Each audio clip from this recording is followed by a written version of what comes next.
लेकिन सबसे बड़ा सवाल ये कि जब ये अनलॉक की प्रक्रिया शुरू हो रही है तो क्या जो कोरोना में हम राहत इस वक्त महसूस कर रहे हैं, कहीं उसमें फिर से खतरा तो पैदा नहीं हो जाएगा, कहीं फिर से केसेस बढ़ने तो नहीं लग जाएंगे। आपको बता दें, यही समझने के लिए हमारे साथ खास मेहमानों का पैनल इस वक्त जुड़ गया है। परिचय करवा दूं सबसे पहले डॉक्टर जेसी पासे, एक्स मेडिकल डायरेक्टर एलएनजेपी से हमारे साथ जुड़ेंगे। Doctor Suryakant Tripathi, head respiratory medicine KGMU से हमारे साथ जुड़ चुके हैं। Doctor Arvind Kumar, associate professor medicine AIIMS से हमारे साथ इस वक्त हैं। शरद कोहली को भी आप देख पा रहे हैं, और शरद कोहली का होना इसलिए महत्वपूर्ण है, इकोनॉमिस्ट हैं जाने माने, क्योंकि खोलना हमारी जरूरत भी थी, मजबूरी भी थी। अब ऐसे में इसका क्या कोई इफेक्ट तो सामने नहीं आ सकता, इस पर बात करेंगे।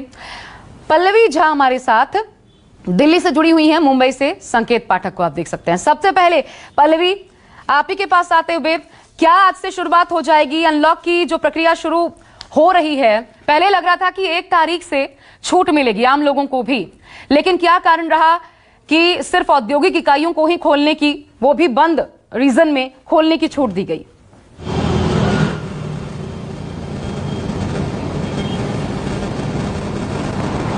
देखिए, सबसे महत्वपूर्ण बात इस वक्त यही है कि जो हम आंकड़े देख रहे हैं, चाहे वो देश भर के हो चाहे वो दिल्ली के हो, अभी भी हम ये नहीं कह सकते हैं कि पूर्णतः हम सेफ जोन में आ गए हैं, क्योंकि मरने वालों की जो संख्या है वो अभी धीरे धीरे कम हो रही है, उस अनुपात में कम नहीं हुई है।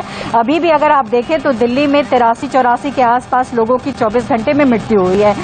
बेशक पॉजिटिविटी जो रेट है वो 1 से बहुत कम हो गया है, और ये मानते भी हैं कि अगर 5% से नीचे पॉजिटिविटी रेट चला जाता है तो मानते हैं कि इन्फेक्शन का जो खतरा है वो बहुत हद तक कंट्रोल में आ जाता है। लेकिन चूंकि लगातार जानकार और डॉक्टर्स लगातार कह रहे हैं कि जिस तरीके की स्थिति है, और चूंकि हम इसको बिल्कुल झुटला नहीं सकते हैं कि कोरोना खत्म हो चुका है, कोरोना रहेगा और आने वाले समय में रहेगा, इसीलिए कोविड एप्रोप्रिएट बिहेवियर की लगातार बात की जा रही है।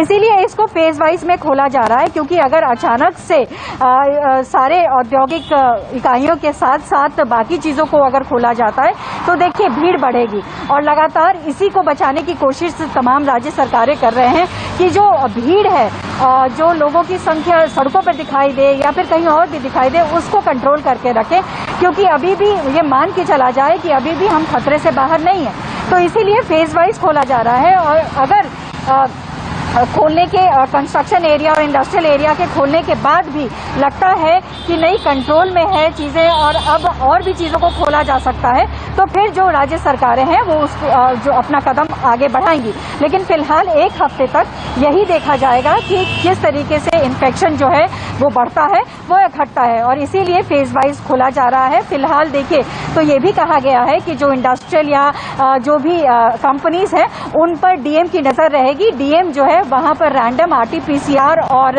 रैट करेंगे, ताकि चेक होता रहे कि किसी तरीके की कहीं कोई गलती तो नहीं हो रही है, कोई जो है गलत तरीके से तो काम नहीं कर रहा है। तो कोविड एप्रोप्रिएट बिहेवियर पर निगरानी भी रखनी है, और साथ ही साथ तमाम कंपनीज के जो भी मालिक हैं उनको भी ये हिदायत दी गई है कि आप जो है उतने लोगों को ही बुलाइए इस वक्त जितने की अभी जरूरत हो। तो देखिए, कुल मिलाकर सरकार की तरफ से स्टेप्स बहुत सारी लिए जा रहे हैं, लेकिन अब इसमें लोगों के भी सहयोग की ज्यादा जरूरत होगी, और मुझे लगता है लोग भी सहयोग करेंगे, क्योंकि सेकेंड वेव में जिस तरीके के हालात बने थे और जो जिस तरीके से लोगों की मौतें हुई हैं, जाहिर तौर पर लोगों को भी ये समझ आ गया है कि अब एक गलती होगी तो बहुत खतरनाक। लेकिन यही पल्लवी, पिछली बार हमने देखा था लगभग 600 के अराउंड जब केसेस, आज भी अगर दिल्ली में बात कर लें तो 600, लगभग 650 केसेस हैं। पिछली बार भी जब इतने थे तो सब कुछ खुला हुआ था, और हम जानते हैं कि इस वक्त जरूरत भी है क्योंकि मजदूर वर्ग सबसे ज्यादा परेशान हो रहा है। बहरहाल मुंबई का रुख कर लेती हूँ, वहां से हमारे साथ संकेत पाठक जुड़े हुए हैं। 15,077 मामले। संकेत, क्या विशेषज्ञों से, एक्सपर्ट से बातचीत के आधार पर यह फैसला लिया गया, क्योंकि सीधा 15 दिन बढ़ाया गया है, 15 जून तक बंद रहेगा? क्या सब कुछ बंद रहेगा?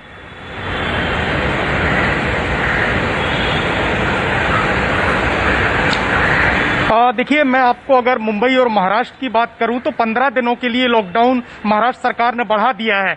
लेकिन जो जिले जहां पर पॉजिटिविटी रेट करीब 10% से कम है, उन जिलों में आंशिक तौर पर कुछ छूट दी गई है। अगर मैं मुंबई की बात करूं तो मुंबई में आज से जो गैर जरूरी दुकानें हैं उनको भी खोलने की अनुमति दी गई है, लेकिन सिर्फ सुबह 7 बजे से लेकर 2 बजे तक, यानी 2 बजे के बाद वो दुकानें बंद हो जाएंगी। और ये ऑड और इवन का जो फॉर्मूला है उसके तहत किया गया है, यानी एक साइड की दुकानें एक दिन खुलेंगी, दूसरी साइड की दुकानें दूसरे दिन खुलेंगी। लेकिन ये छूट महाराष्ट्र के हर जिलों में नहीं दी गई है। इसके अलावा मैं आपको बताऊं कि महाराष्ट्र के मुख्यमंत्री ने कल ही एक सरकारी कार्यक्रम में ये बात कही थी कि जब उन्होंने 15 दिनों के लिए लॉकडाउन बढ़ाया, कुछ आंशिक जो छूट उन्होंने महाराष्ट्र में दी, उसके बाद उन्होंने खुद सड़कों पर देखा कि भारी तादाद में जो लोग हैं वो घरों से बाहर निकलना शुरू कर दिए। जिसके बाद अब उनका कहना है कि अगर इसी तरीके से लोग सड़कों पर दिखाई देते रहे, भीड़ लगाते रहे, नियमों का पालन नहीं किया, तो फिर लॉकडाउन को यथावत रखा जा सकता है। हालांकि कुछ जिले ऐसे हैं, जैसे हम मुंबई में भी देख रहे हैं कि मुंबई में पॉजिटिविटी जो रेट है वो 5% से कम हो गया है। इसके अलावा पुणे, थाने, नागपुर में भी लगातार मामले कम हो रहे हैं। तो यहां पर कुछ आंशिक तौर पर छूट जरूर दी गई है, लेकिन महाराष्ट्र के जो बाकी जिले हैं जहां पर पॉजिटिविटी रेट 10% से ज्यादा है, वहां पर किसी भी तरीके की छूट नहीं दी जाएगी।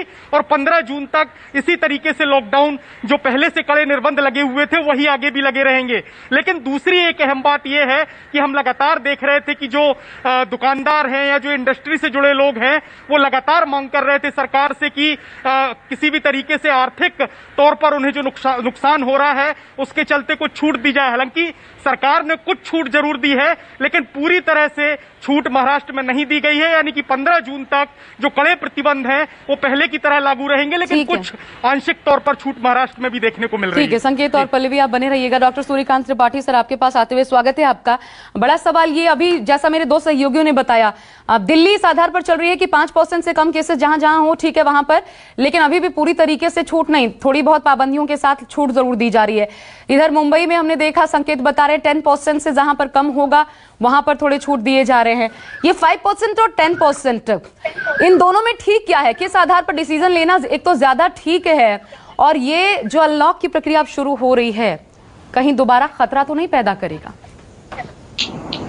देखिए, खतरा तो तब तक बना रहेगा जब तक हम पूरी तरह से अनुशासित बिहेवियर नहीं करेंगे, यानी कोविड एप्रोप्रिएट बिहेवियर हमारा नहीं रहेगा।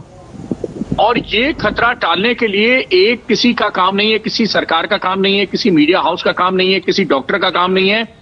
ये तो सबको ये चीज समझनी होगी कि हमारे ही गैर जिम्मेदाराना व्यवहार के कारण सेकेंड वेव इतनी रैंपेंट तरीके से आई। तो हमें अपने व्यवहार को जिम्मेदार व्यवहार तो बनाना ही होगा। अब देखिए, ये कहीं जो डिसीजन 5% का लिया जा रहा है, जैसे हमारे उत्तर प्रदेश में तो 600 का आंकड़ा है कि 600 से ज्यादा जिस जिले में केसेस पर डे आएंगे वहां पर अभी बिल्कुल अनलॉक की प्रक्रिया नहीं प्रारंभ की है। ऐसे 14 जिले हैं जहां पर अभी भी एज इट इज लागू है। बाकी हमारे उत्तर प्रदेश में 75 जिले हैं। तो रेस्ट ऑफ दी जो डिस्ट्रिक्ट हैं जिसमें 600 से कम केसेस पर डे आ रहे हैं, उसमें उन्होंने स्टेप बाय उसमें अनलॉक की प्रक्रिया प्रारंभ की है। देखिए, जैसे हम खोलते हैं तो खोलने का मतलब ये नहीं है कि हमें कोई पार्टी करने का, हमें कोई जश्न मनाने का मौका मिल गया है। हमें मौका मिला है सिर्फ अपनी सहूलियत का। हमें मौका मिला है हमारे रोजमर्रे की जो जरूरतें हैं, जो कमाई है या दूसरे अन्य साधन हैं, उसको हमें पूरी करने का। तो इसका मतलब हमें फ्रीडम तो मिली है, लेकिन हमें उसको इस तरह की आजादी नहीं मिली है कि उस आजादी को पूरी तरह से हम नॉन रिस्पॉन्सिबल बिहेवियर। लेकिन सर, ये लोग समझते नहीं है ना। महाराष्ट्र में अभी संकेत भी बता रहे थे, आप जानते हैं कि मुख्यमंत्री अभी ये देखना चाहते हैं कि कहीं एक बार फिर से वही भीड़ इकट्ठा ना होने लग जाए, और वो देख भी रहे हैं महाराष्ट्र में ऐसा हो रहा है। जैसे ही थोड़ी बहुत छूट, लोग निकल जाते हैं।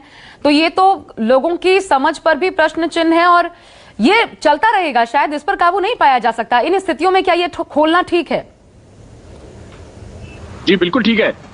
देखिए, ऐसा है कि ये अभी चलेगा और लंबा चलेगा। अभी तो देखिए, हमें थर्ड वेव की भी तैयारी करनी है, और थर्ड वेव की तैयारी 2 ही तरह से हो सकती है।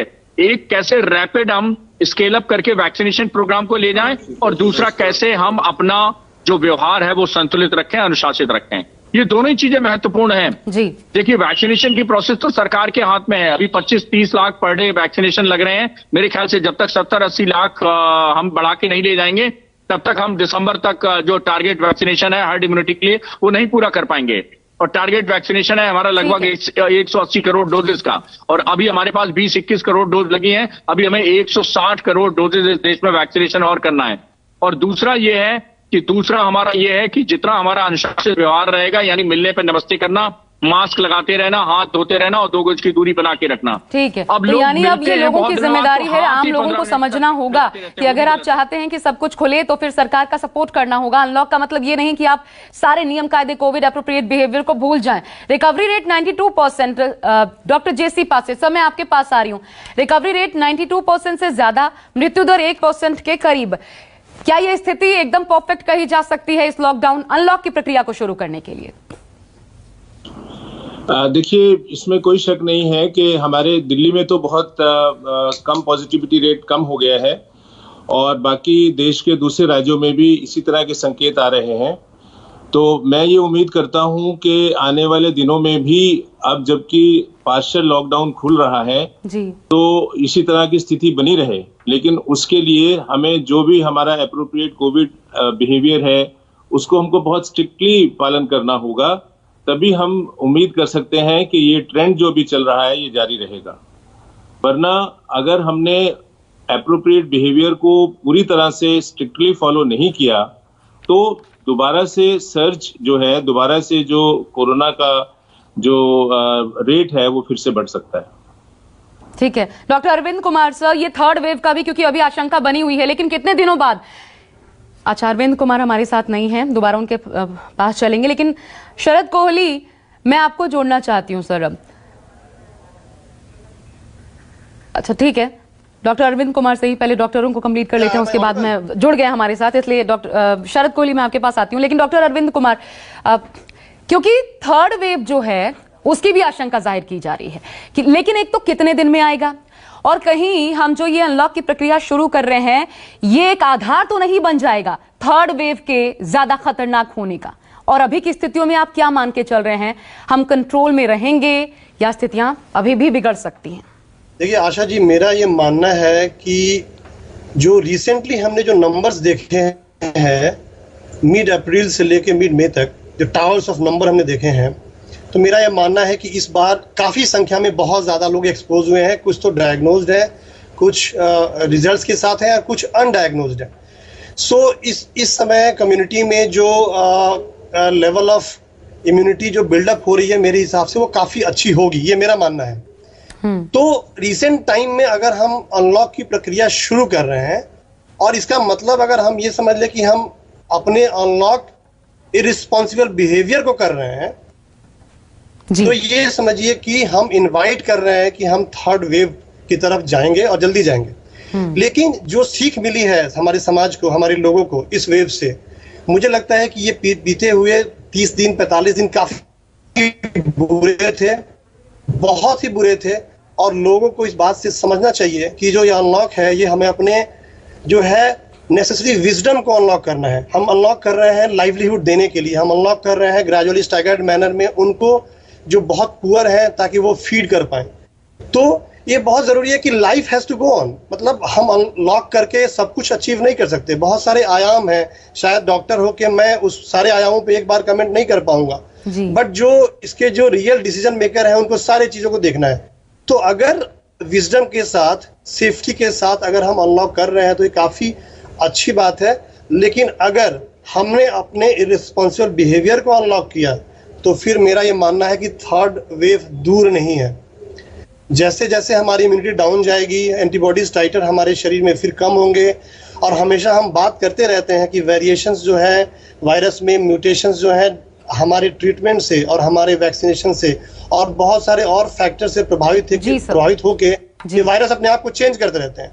तो फिर ये बिल्कुल मतलब मानी हुई बात है कि हम ऐसे वेव्स देख सकते हैं, क्योंकि बेसिकली कोविड पैंडेमिक में पहले भी बोल चुके हैं हम लोग कि इट्स अ टेस्ट मैच।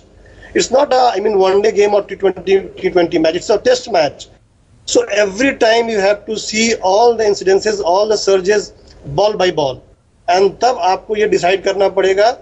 मैं बोलूंगा कि कंट्री का एक रूल या स्टेट का एक रूल ये कभी भी नहीं कर पाएगा। ये हर ब्लॉक में, हर विलेज में, हर डिस्ट्रिक्ट में आपको अपने सर्जिस को देख के आपको सही तरीके से आपको अनलॉक बिल्कुल। अब सबसे बड़ी जिम्मेदारी यानी कि आम आदमी पे है, उसे कोविड एप्रोप्रिएट बिहेवियर का पालन हर हाल में करना ही होगा। अगर थर्ड वेव में आप नहीं चाहते वो स्थितियां बने जो हम दूसरे वेव में एक बुरे सपने की तरह देख चुके हैं। एक ब्रेक लेना पड़ रहा है, लेकिन शरद कोहली जी मैं आपके पास आऊंगी, इस ब्रेक के बाद आ नहीं पाई।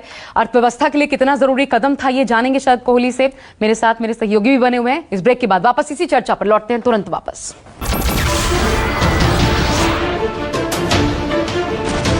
नमस्कार, मैं हूं मानक गुप्ता।